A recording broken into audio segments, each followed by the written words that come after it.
This is Adam Meister, the BitcoinMeister, the Disrupt Meister. Welcome to the One Bitcoin Show. Oh, it's a special one. We've been waiting for this one for 4 years. Today is December the 10th of 2024. Strong hand, long-term thinking. Bitcoin is the next Bitcoin. Buy and hold. Offended by selling. Hello, my elite friends.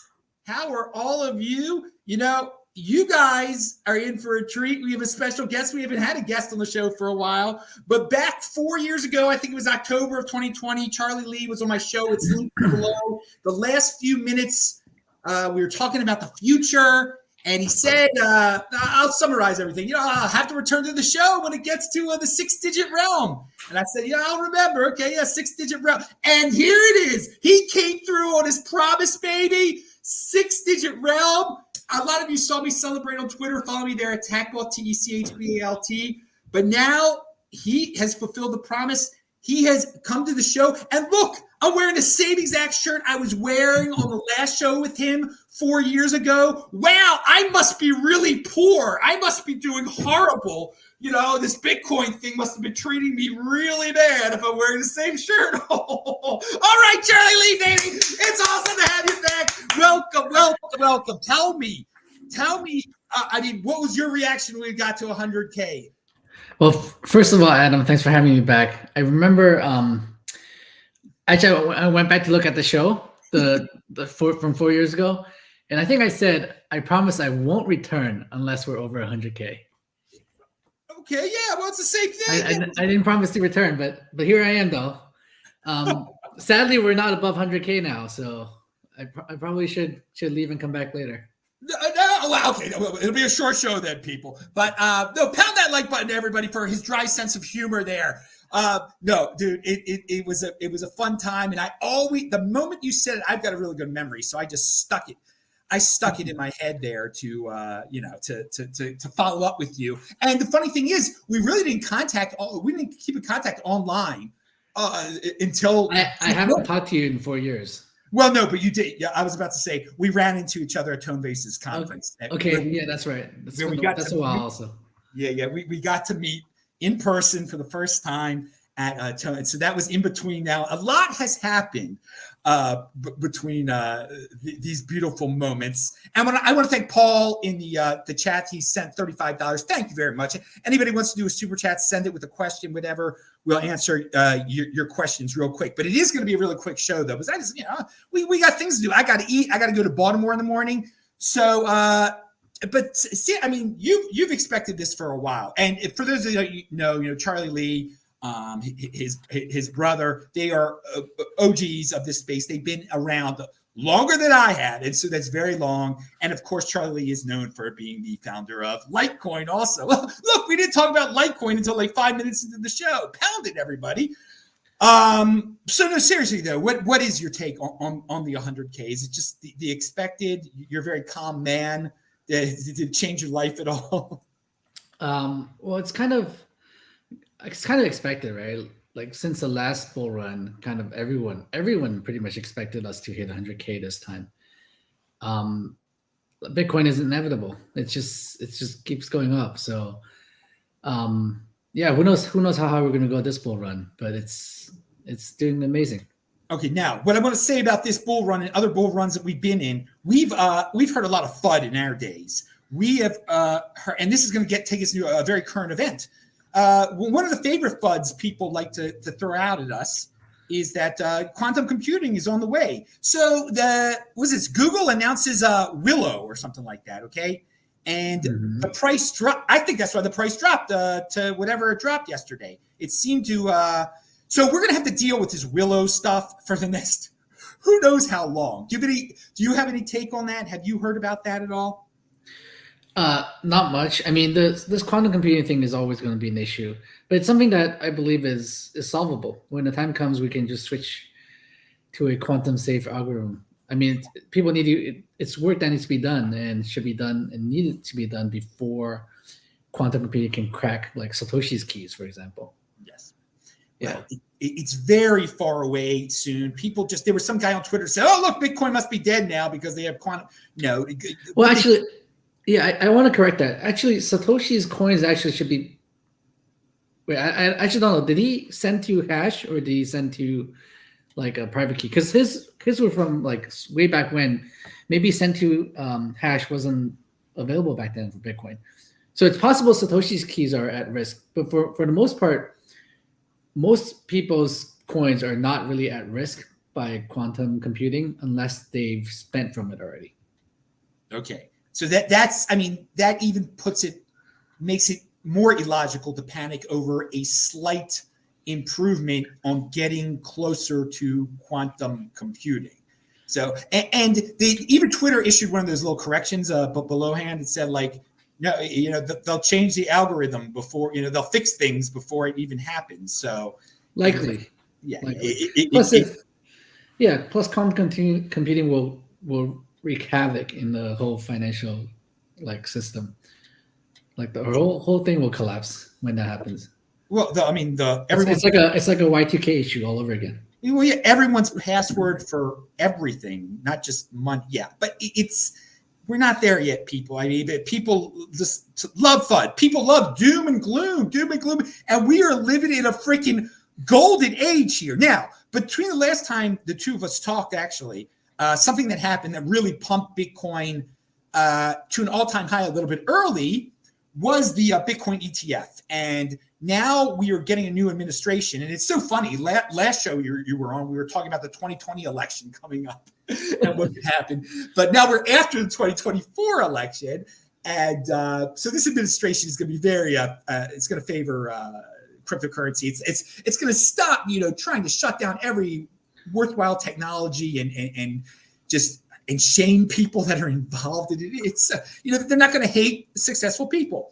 But since the Bitcoin ETF was approved and the Ethereum ETF was approved, and just to put it out there, people like to just diversify for the sake of diversification, and they like nice, easy to remember sayings. And I don't know if you came up with this saying, but people just mindlessly repeat, Litecoin is the silver to Bitcoin's gold. And so I fully anticipated Litecoin ETF. Do you anticipate this? Yes. Well, back to your first question, I did come up with that term, that phrase. It was actually part of the original announcement of Litecoin way back in October of 2011. And well, Litecoin ETF has been filed already. So there's an application to launch the ETF. It's in SEC's hands to approve or comment on it. So I think it's just a matter of time. Litecoin is so similar to Bitcoin. It's a commodity. There's no reason. It would be tough for SEC to reject it under, I don't even know how they would reject it. So, but with the upcoming changes to the administration, I'm very hopeful. I think the SEC will be much more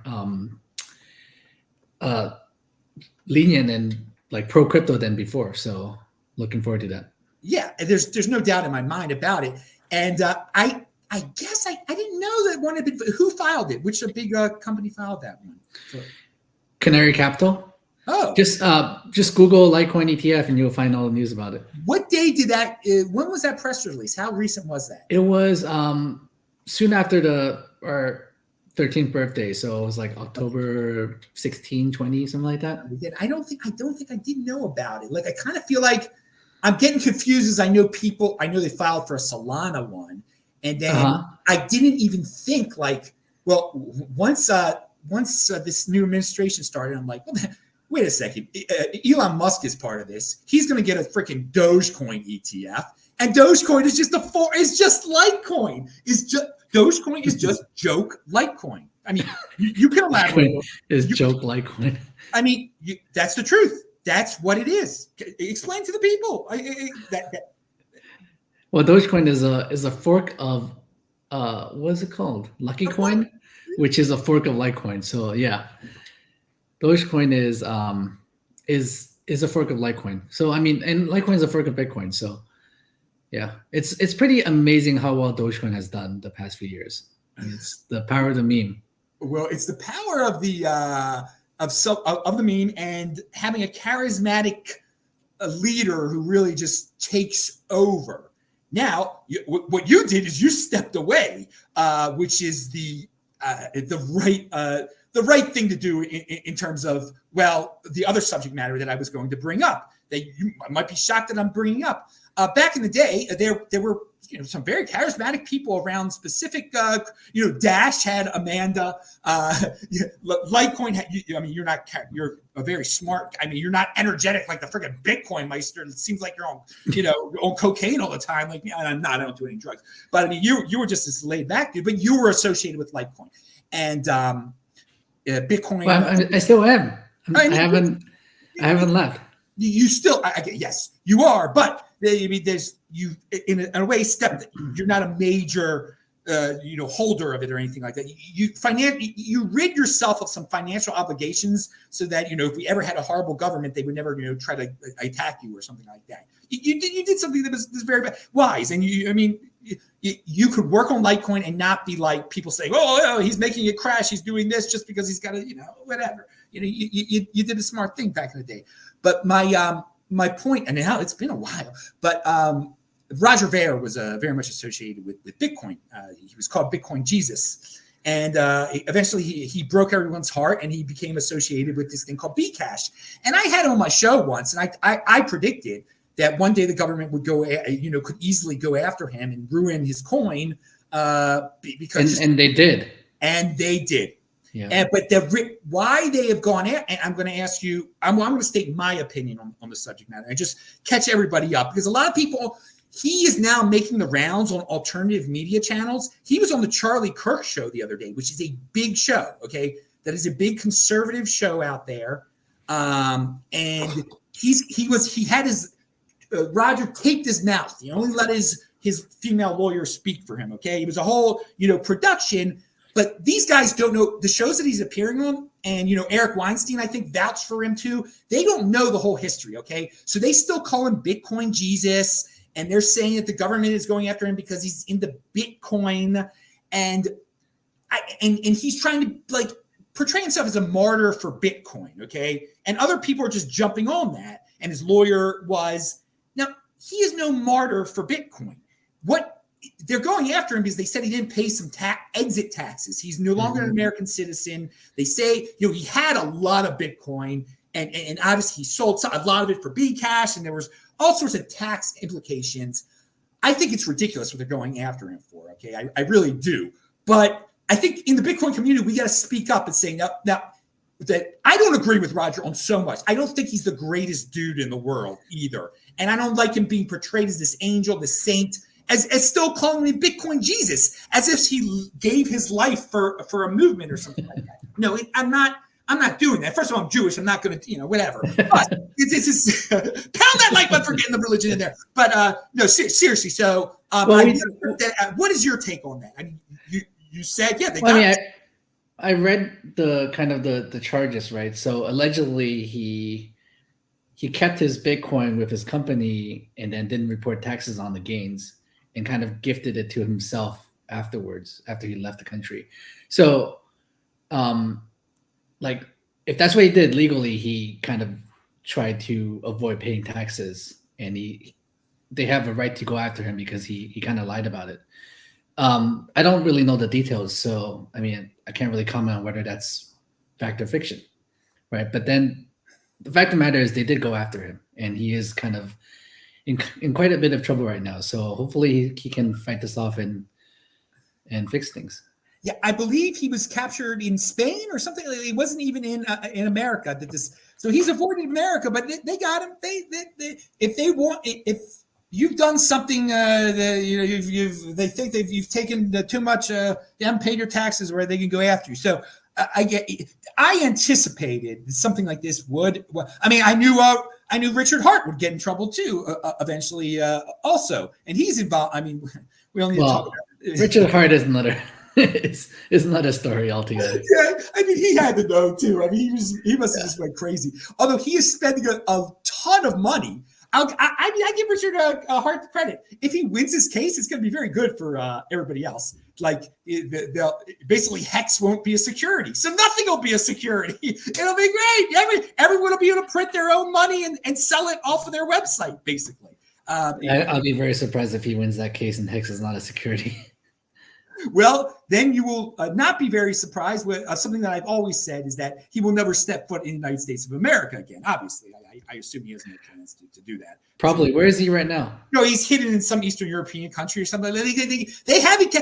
Unlike Roger, they haven't captured him. They just, he's got someone representing him here. He's on the run. I would say. I guess. I mean, I don't want to.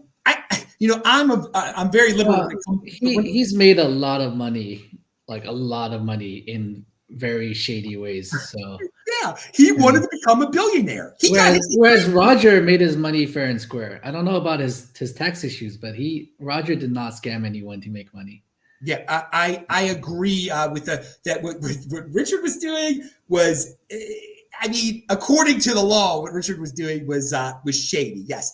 Of course, I was going to say I'm very liberal when it comes to, what's a security. I really think anybody should be able to print their own money and advertise it and sell it off their site. So, like in the perfect world, what Richard was doing is really fine with me. But no, Roger and Richard are different characters, and I don't think they should be going after Roger for this. He's no longer an American citizen. And there's all sorts of accounting things you can do to, that's why there are LLCs and stuff, to get around some of this stuff. All sorts of wealthy people do.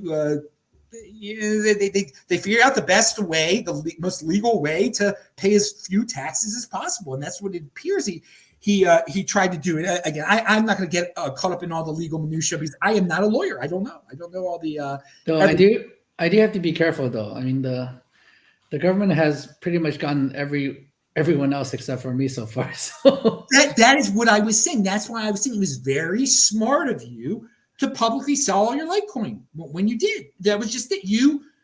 And that was part of the reason I thought you did it, just so that like one day if there's ever a government that decides they don't like Charlie Lee or whatever, they're not going to have a reason. You got rid of it all, and sure, you still work on Litecoin and everything, but you're not directly selling it to people. I mean, you don't own a bunch of it anymore. Obviously, I'm sure you have a lot of Bitcoin. All of us OGs do. It is what it is. Everyone can figure it out on their own. But and that's it. And I think it's always been great the whole time that you've always, you've stuck with your principles that Bitcoin is the next Bitcoin type of thing, and you created something fun called Litecoin. I don't know, you didn't expect it to get as huge as it did, I don't think, but you saved it. There's one thing to be said about me holding like Litecoin, or like a lot of Litecoin or not. I think the SEC is less likely to approve a Litecoin ETF if there's a creator that holds like a lot of Litecoins. So a lot of these, even though I mine them fair and square, it's still like a perception thing, right?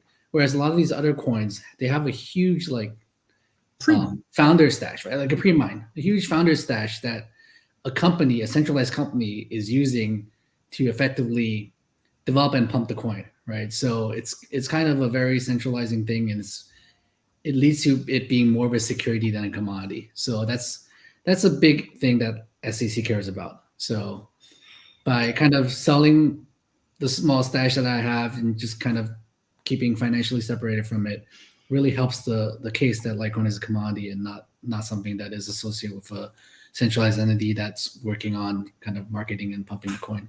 Yeah. And Richard Hart had some, he had, what was it? I don't know, the burn address. Who controls the burn address? Yeah, he from what I know, he kind of faked it, right? He says he doesn't own any, but then like someone else, like some mysterious other person, mined all the coins in the beginning, but it's not him. It's someone else. It's all semantics. He's very careful with his words and stuff. It's hilarious.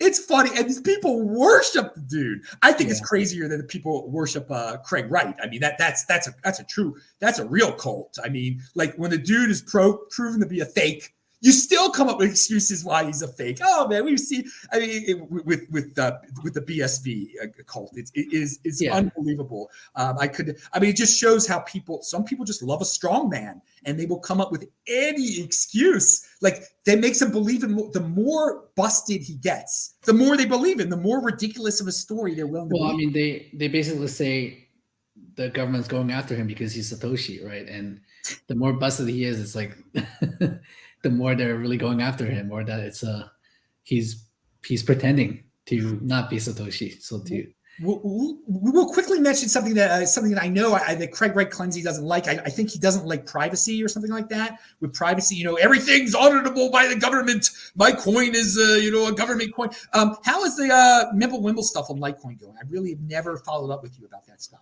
Oh, it's going well. I mean, last time we talked about it was not really even a thing yet, right? Yeah. So, so it's launched on Litecoin. It's an extension block. People can move money in and out of it. It's launching on like mobile wallets now, like Cake Wallet, Litecoin, Light Wallet, and others. And currently today there is 99,000 Litecoins on the MWeb side of things. So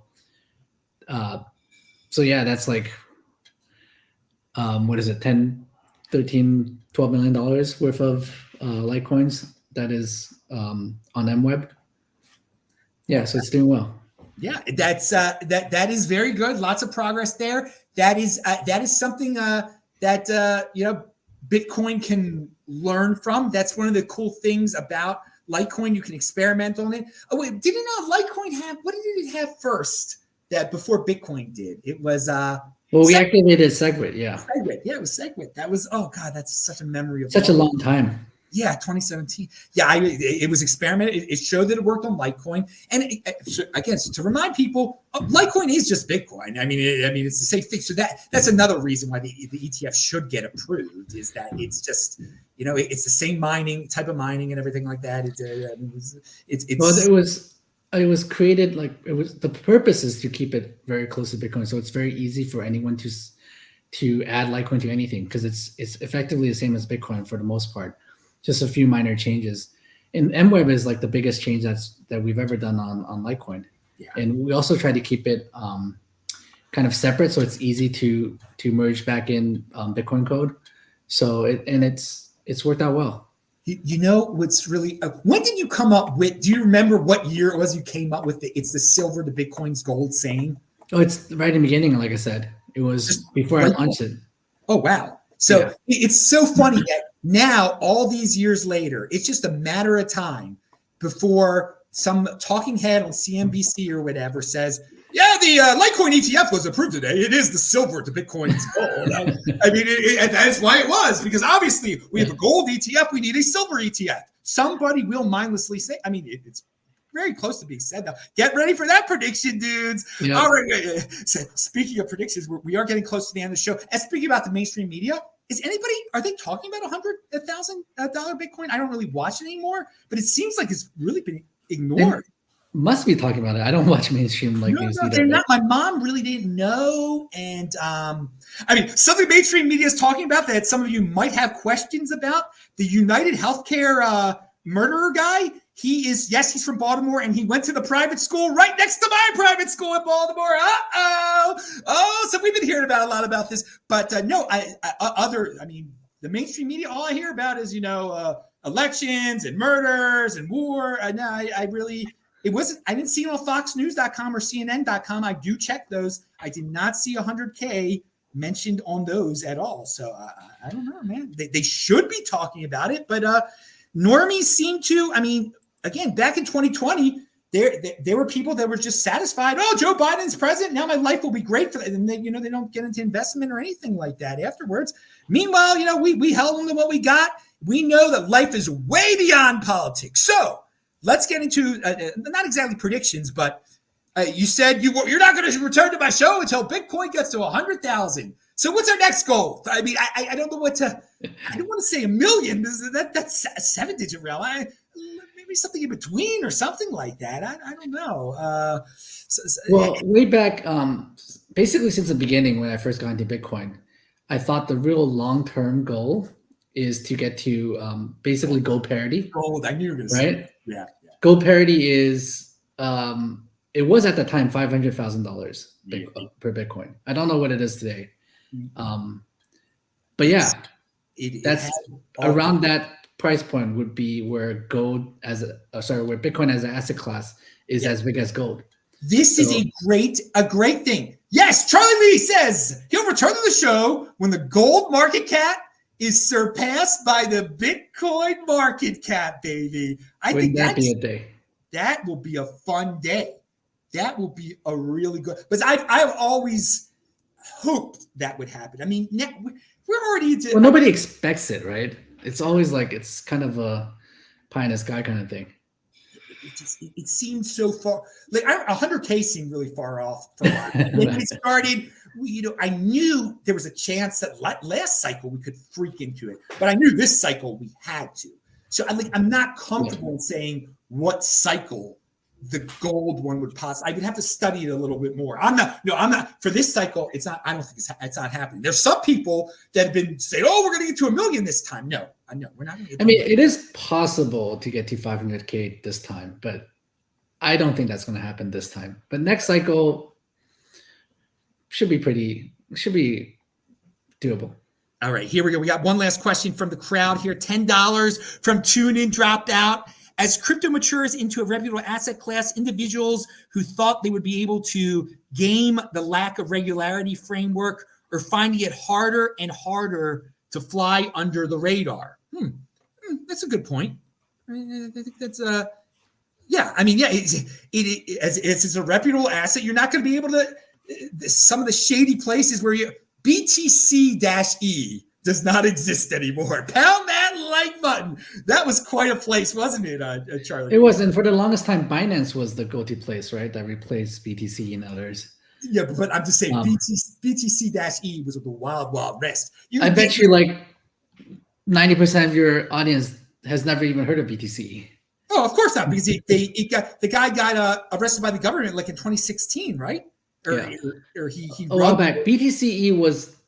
BTC actually made Litecoin a big thing back then. Yeah, because it was the first relatively big exchange that supported Litecoin. It was like the biggest exchange that supported Litecoin.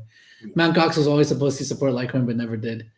But yeah, BTC was the place to trade Litecoin. So yeah, and PureCoin for that. And PureCoin, and you could get Russian rubles also. Oh, it was a fun place, wasn't it? I mean, it was shady as anything. PureCoin, Russian rubles, all sorts. And then they said when Ethereum forked, they stole all the Ethereum Classic of the people holding it there. and said Ethereum Classic is their excuse was it's a scam. Ethereum Classic is a scam. But they stole everybody's Ethereum Classic. That's what they did. And there was an exchange that did basically no KYC at all. Like they don't care whoever you are. You can trade anything on it. Yeah. Pretty crazy. Yeah, there were lots of people taking advantage of that situation. Prices would be different on exchanges and countries. And there's all sorts of stuff. Now it's become so much more mainstream. There's all sorts of arbitrage is no longer available. But the BTC-E thing reminds me of one last thing. Something that, because you were working at Coinbase at the time, that people would annoy you with, and a lot of people, maybe it didn't annoy you, but when Litecoin on Coinbase, that was such a dream of people. People don't understand anymore. Like it was for Coinbase to have something other than Bitcoin was going to be the biggest thing ever. Remember that? Yeah. I mean, before I joined Coinbase was a really small like wallet website. The first thing I asked them is, when are you going to launch Litecoin? And they said they're focused on Bitcoin. So sure, fine. But after I joined Coinbase, I always expected one day Coinbase will see the light, pun intended, and we'll launch all coins on Litecoin. And that's something I also worked at when I was there. Yes, I remember it. Well, we thank you for your time today. I want to thank DaCryptoRaccoon. He sent €1 also, so that was very nice. And how much of that am I getting? Come on now. That's what I was going to. That was what my next question was actually about. When was the last time you spoke to Brian Armstrong? It's been a while. We've chatted over email every now and then, but I'm not like hanging out with him all the time. Yeah, He's busy running a $1 billion company. Yeah, he is multi-billion-dollar company. That's what I was going to say. That dude is on the verge. I mean, is Coinbase going to join the likes of the legendary the main, what is the big seven now or something like that? Or they get? I mean, well, if the way the Bitcoin is going, yeah, Coinbase is going to be huge if they play their cards right. Because they dominated the American market, correct? I mean, dominate the world. I mean, the regulatory. They've done it all. It's amazing. I remember when it was little teeny. Also, I mean, you really do. I mean, you were there, living it. You were working it. Well, I mean, when I joined Coinbase, it was I was the third employee, right? Ooh. So it was Brian Armstrong and Fred Ursum, and then there was one engineer, one customer support guy, and me. Oh my God! One thing just popped into my head when you said that. Stock options. Oh, someone. I'm not going to get anybody's personal business here, but whoa, those are good things to have if you happen to be an early employee, whoever that might be. Wow, that is some good stuff there. Oh my God, great memories. All right, guys, that is it. Charlie Lee, thank you so much for your time today. Is there anything else you want to say about Litecoin before we leave, or Bitcoin? No, I mean, Litecoin to the moon, I guess.